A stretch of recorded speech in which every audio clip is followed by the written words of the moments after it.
دوستانو سلامونه. که غواړئ چې د خپل یاهو میل اپ یا برنامه چې د هغې تیمز بدل کړئ، هغه لپاره تاسې خپل یاهو میل خلاص کړئ او بیا په دغه پروفایل باندې کلیک کول نه وروسته به سیټینګز ته تاسې لاړ شئ. دلته تاسې کسټمایز یور انباکس کې دوم آپشن یې تیمز، په دې به کلیک وکړئ.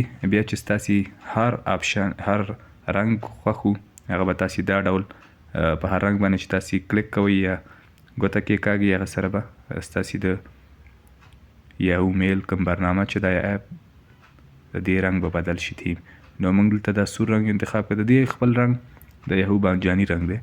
نو موږ دلته دا سورچکه رنګ انتخاب کړو. هغه وروسته به په سیو کلیک وکړو، بیک به لاړ شو. نو تاسې دلته وینئ چې دغه د انباکس کوم هغه رنګ چې دی دا موږ ته چې د دې نه وروسته کوم میل یا ایمیلونه راځي هغې رنګ به سور رنګ کې وي. نو دا وه د نن ورځې ویډیو. که خوښه شوې مې وي در سره لایک یې کړئ. که کوم نظر یا پوښتنه لرئ له موږ سره یې د کامنټ له لارې شریکه کړئ. نو تر بلې ویډیو پورې مې په پاک او مهربانه رب سپارم. هر چیرې چې یاست خوښ او اباد اوسئ.